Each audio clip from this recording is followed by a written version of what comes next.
Hello, everybody, and welcome to another episode of From the Mount, a podcast from the campus of Mount Perrin Christian School. I'm the host for today's episode, Steve Kyle. Joining me in the co-host seat, Miss Viola Lucier. Hello, everyone. Great to have you, Viola. Counselor, director of counseling right here at Mount Perrin, but most importantly now, the left arm, right arm, whatever you are, whichever is your dominant arm. Right. Yes. I'm a righty. Okay, good. Of our podcast. Glad to have you back in here. And we are in our alumni series, focusing on Mount Perrin alum, what they're out doing, and really, again, as experts in their field. And we have in studio, again, if they've heard the first one, Will, we have 2007 alum Will Thompson in the studio with us. Will, welcome. Thank you. We talked about missions before.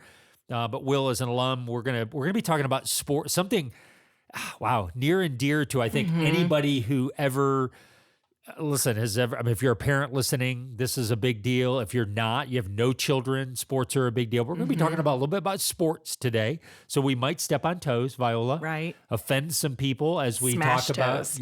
Maybe do that, yeah.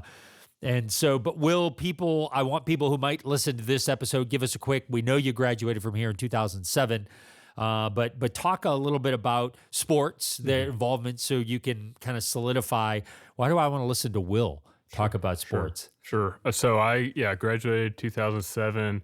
I went to kindergarten here in 1995. After that, my family and I lived in Tokyo, Japan for 5 years, played Little League Baseball there, and that's a big part of my story and what I do now. And then came back for middle school at the old campus, and then high school. Our high school class was first class, go 4 years here at the new campus. And so I played basketball, baseball, and I was in the drum line and the marching band here at Mount Perrin. And baseball was, I mean, of all your sports, baseball was the sport, right? Yes, that was your passion, your love, passion, what you were great at. Had the opportunity to go play some college baseball, as well. Yeah. So, what position did you play? I was first base and catcher. Oh, bless your. so Bless I your don't know hips enough and about knees. the logistics Yes. of. I know that if you're in right field, it's typically because they're hiding you. That's what I've always heard. They're like, "Oh, you play right field? Oh, No. okay, yeah." Okay. And I don't know, but It's left out. I only brought that up because You I don't want to didn't. tell the coach that you're a right fielder. Let's put it that way. That's true. Let the coach decide you're the right fielder. But so I didn't know if that was the case. If they're like, "Oh, you're the first baseman," did that mean something? Like, oh, he had a great glove and a great stretch. Are you a lefty? So, I bad lefty, throw righty. Oh. I just kind of always gravitated to that. Yeah. So I grew up a huge Cubs fan, watching day games on WGN. And so back then it was Sammy Sosa and Mark Grace was the left-handed hitting first baseman for the Cubs. So I wore 17 in Mount Perrin, Mark Grace. So that was, I don't know, it just kind of happened. So same with the left-handed hitting, I don't know. Oh, that's weird. So Mark Grace, if you're listening, Yeah. you've inspired Hit him. us up. Yeah. Hit us. So sports, obviously, and then now what you do involves sports. Currently, what are you doing? Yeah, so I graduated college at Wheaton there in 2011, and then since 2012, been on staff with Fellowship of Christian Athletes. We were in Japan for 8.5 years till the end of 2020, and since then have been back and still with FCA, working with our we call it the East Global Division. So that's all of Asia. We have 151 leaders in 22 countries, and so I work with our staff, supporting them and their ministry resources for evangelism, discipleship with coaches and athletes, and still continue to work closely with our Japan guys and travel out there quite a bit. And so you've worked with, pro athletes at some level as with FCA, right? Correct. And of course, FCA does more than just baseball. I mean, they cover all the sports and coaching, and so sports is a big part of your life. I mean, to say that would be kind of an understatement. Mean, it's the Fellowship of Christian Athletes, and that's a focus for you. And I would say to most people listening, anywhere, certainly in this country, but in our community, sports is a massive part of all of our lives. Right. I mean, it really is. We revolve everything around when our team plays on Saturday or Sunday or the playoffs, or we make significant weighty decisions. I had a daughter who played sport all the way through, it played travel and summer, and Viola, sport is big to you. Yep. I have 2 girls in travel ball, and it's a lot. It is. But I do, this is going to be a haymaker of a question, and I don't want to put you on the Are we spot. just starting right off? We are. I am. Okay, here we go. I'm just getting right to it. Okay. So I would say sports nowadays has become something where it's much of a time commitment, much more than way back in the day. Like when I was in Little League, right? Correct. And P.S. I was not in Little League. I did piano.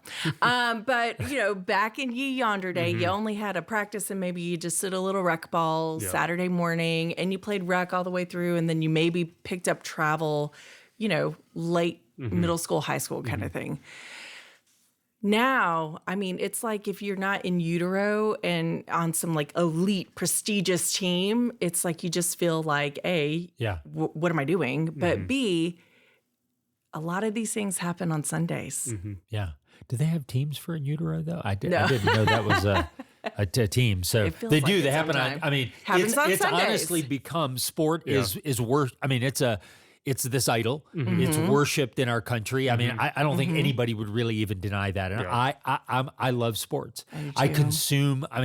The only thing really I watch on TV, honestly, I don't stream. I stream very little TV. I watch no news. Call me, whatever, head in the sand.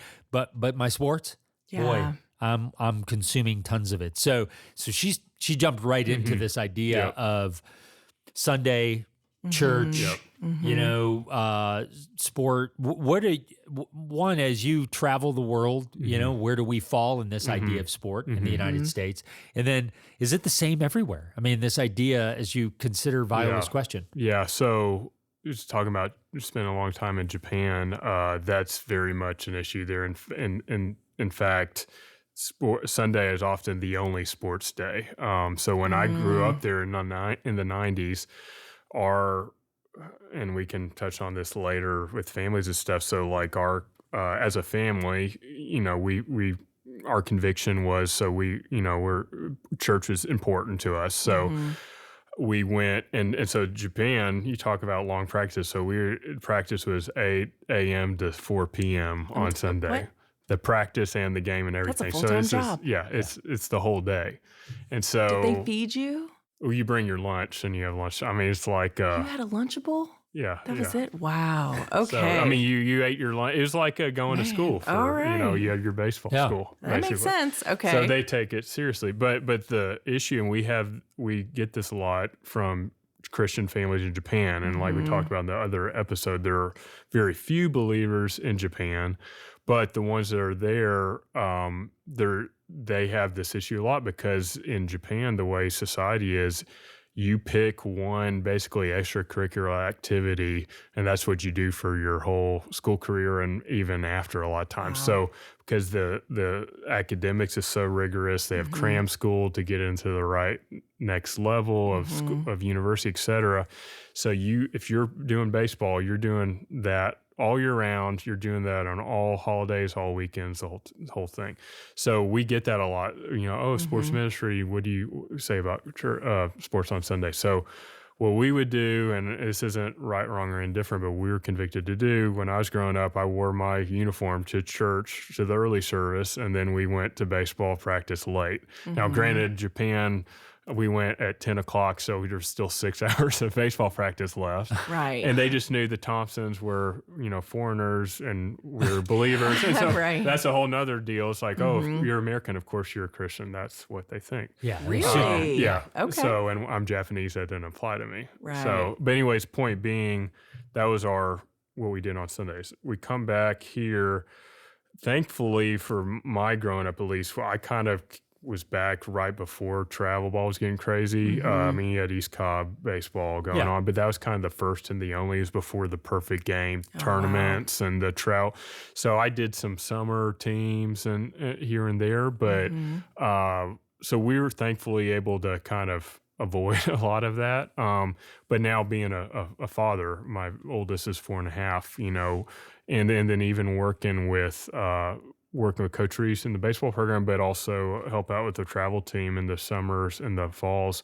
It's a reality is the thing. And so and we can talk about this more, but I really think it comes down to where's your heart, and only you and God know your heart. And so if this thing, whether it be sports, whether it be money, whether it be job, whether it be getting into the right school, whatever this other person, girlfriend, boyfriend, whatever, if that's taking the number one spot in your heart over Jesus, then there's an issue there. Right. So I would say, that's not the cut and dry answer, and I don't think it is a cut and dry answer, but I would say, as a family, as an athlete, as a parent of an athlete, take stock. All right, what are we investing? What is our time? What is our money? What are we investing in this thing, whether it be a sport, whether it be music, whatever, and is that taken away from the main thing? And so if you feel at peace about doing it on Sunday, I don't think that's a bad thing necessarily. I would say, okay, well then what other time in the week are you worshiping the Lord as a family and community? And that's what we coach the Japanese church a lot, because they're very rigid. They think, okay, legalistic. Sports is competition. It's taking our kids away from Sunday morning, so it's sinful. Well, no, but it's also not just okay to, sports on Sunday, I'm never going to go to church. So what's that middle ground that's, you feel a healthy conviction, you and the Lord about, I think. Yeah. And you've got, it's why Saturday night services started for people who have jobs that they just can't go to church because they're in a. So, and I want to make sure we hear we're not, certainly Mount Parent or otherwise, Scripture I don't think condemns this idea that if you miss church for sport that somehow there's a level of, however, and this is not just Sundays. This is just, have I raised this thing to a level of worship that this is what consumes me? It is what, there is no other time. And so obviously there's something to be said. And if you feel that's the case and it's impeding on Sunday, and you got to make a tough decision. You got to make the hard decision. And again, my favorite thing is if you look at someone's planner, or if you look at their financial statement, where is God? Yep. Because you're right. Yeah. Church doesn't just have to happen on Sunday. Yeah, and I would say too, like we talked in another episode about, how God made you. How do you invest your time, talent, and treasure? And if sports is something important to your family and you as an athlete or you're a parent of an athlete, that's fine. But and if it has to, if you can feel convicted, or if your sport, there's some sports like motocross and other things like. It is the weekend. Like there's no other option. It's kind of like baseball in Japan. It's like that's if you're not going to do it, and then you get the thought. And we bring this up a lot in Japan, talking about sports ministry. If a coach, because we always hope to influence the coaches because they have the most influence with their team and community. Well, if a coach even has an interest, much less gets saved, comes to Jesus, then they're going to have to quit being a coach to go to fit in the church, cookie cutter thing, at least in Japan there.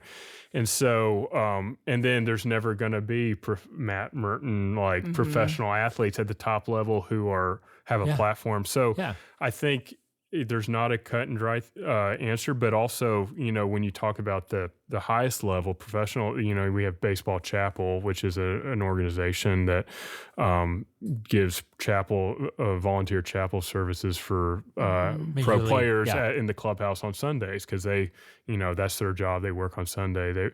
And so we partner with them in Japan, and we do that with other sports. So in that thought, do that with your travel team. The travel team I work with the coach at Whitfield, Mike Shaheen, who started FC in Dominican Republic, we do, if we have a Sunday tournament game, we got a Sunday tournament game actually in a couple of days, we get there a few minutes early with the kids and do baseball chapel with them. Yeah. And so, again, right, wrong, or indifferent, it's where your priorities are, and are you being intentional with what you're doing? Well, and I think I want to also then pivot. You talk a lot about the mission part.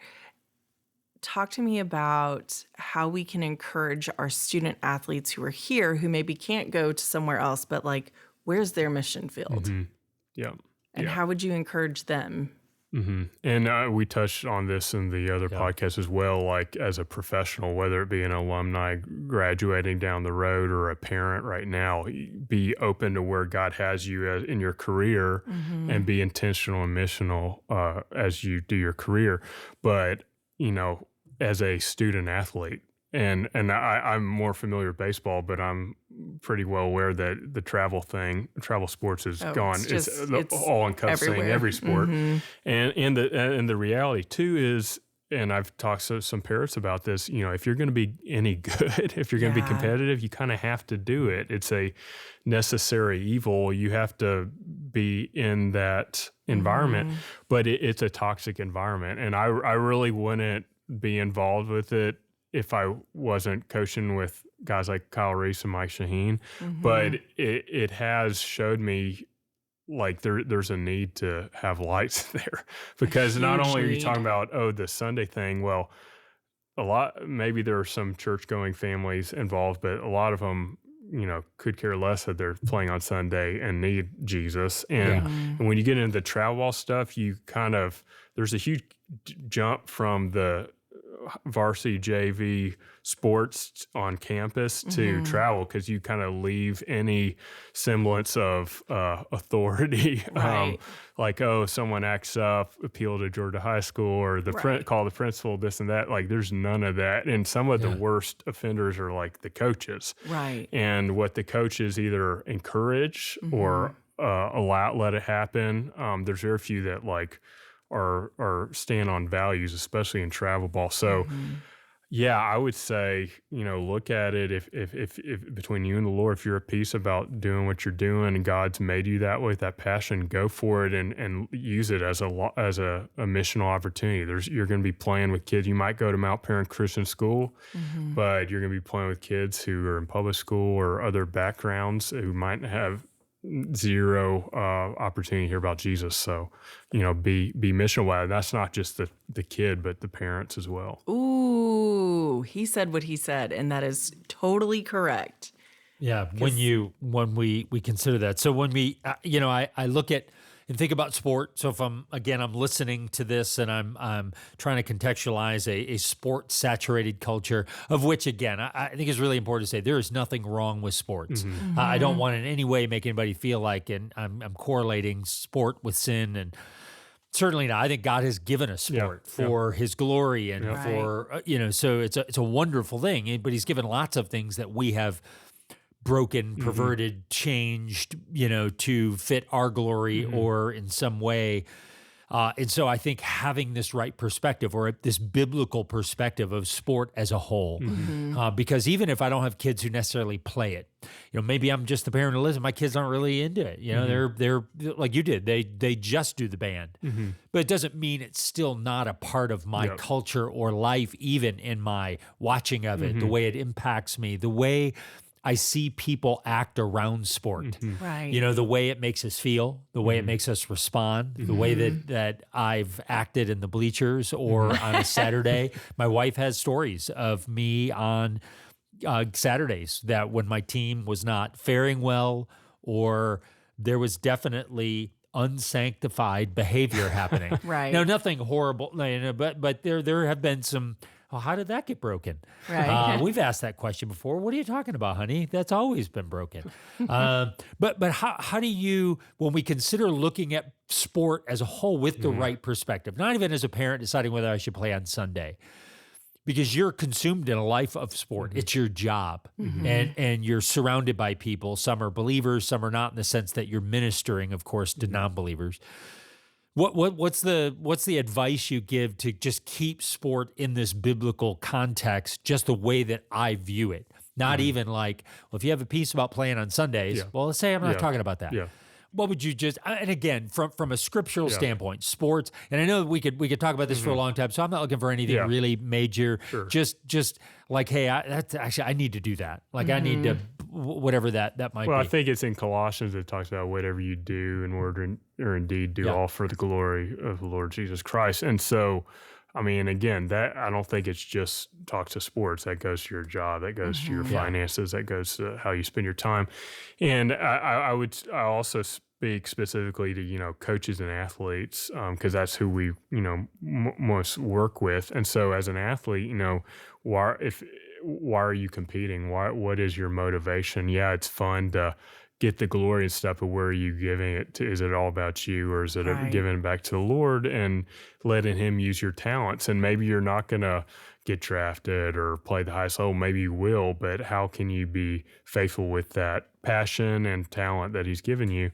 As a coach, I would say, Billy Graham said, coach will influence more people in 1 year than most people will in a lifetime. Right. So you have incredible influence with these young people and their families. Mm-hmm. And so how are you, and it, like I said, it's really pushing back against the culture. How are you disciplining them and encouraging them and teaching them the ways of the Lord in that? And as a fan, it's not, again, sports isn't bad. Sports is fun, and it's a gift from the Lord. But just like anything, whenever we talked about earlier, like if anything takes the place of number one in our heart, it becomes an idol. And so whether that be art or music or money, career, same with sports. So I think it's something we can enjoy, but just like, and we see throughout Scripture, the gifts of God He's given us to enjoy. What is man end up usually doing? Taking it and worshiping the creation versus the creator. Yeah. So I think sports, to fit that in there, is like, okay, am I worshiping sports, or am I using sports as an act of worship to God? Am I enjoying it, or is it am I more excited that my team won versus Jesus? Or right. You say that, but that is the reality of many of us, and that's more. We care more about, plan more about our tailgates on Saturdays than we do about being intentional about our faith in our lives. And again, nothing wrong with tailgates, nothing wrong, but we're consumed with things like that. But then when it comes to church, it's an afterthought. Or when it comes to family devotions, it's like maybe, or we're too busy for that. So I do think that there's something to be said for this idea that where do I have sports in its proper place? And I'll add one more thing to that too. Talk about competition. The actual definition of competition is to strive together, and that your opponent is not your enemy, but is someone that you help go higher together. And so that's something, as an athlete growing up, and even work with athletes now as a coach and even as a fan, I don't think it's a far fetch to say, Jesus said, love your enemies. And I've been in, circumstances down at the ball field, we're playing an arch rival, and it gets chippy and stuff. And I have to check myself as a coach, like, okay, I got to remind myself, those are kids and coaches and parents made in the image of God. Yeah. I gotta check where, and same as a fan, same as an athlete. Yeah. So I think, again, sports is beautiful when it's in its rightful place and played in the right way, but it can become toxic like any other thing if it's not. So gotta be spirit-led. As a mom of somebody who has two girls who play softball, and you're talking about doing missions, like going on a sports mission trip, does FCA have this? Yes, and we're not the only ones either. My first mission trip with Coach Reese in high school was a Score International, which we partner with here. I know they do, we still work closely with them and love them. And so and I would say that was like one of the coolest moments of my life, being in Dominican Republic, getting to play baseball and share the gospel and a mission trip is like, that's the two things I'm most passionate about coming together. Right. And then that led to, that's what I wanted to pursue as my career and calling and stuff in Japan and everything. And it still is. It's when I get to combine those passions, it's the most beautiful thing. And so I would encourage you, like, please, I wish, and maybe we can get the spiritual life director to make this happen or something, but have more sport opportunities. Like, I think, first of all, every, American teenager needs to have a cross-cultural experience, but when you talk about the sports, in sports, not only for the kids, on the American side, so to speak, but that changes them, but that's a huge opportunity to share the gospel where, a traditional maybe missionary wouldn't be able to. And that's a whole nother maybe podcast. It is. It would be. Right. And so, but I would say this, check out FCA if you're listening. FCA is a fantastic ministry, whether it's Will, your ministry, or FCA as a whole. I'd encourage you to check it out because they do have awesome opportunities to do that. And I'll talk to the Christian Life guy and see what what he says about that. But Will, thanks for being a part of our alumni series and talking to us about sports and perspective. And thank you for listening to another episode of From the Mount.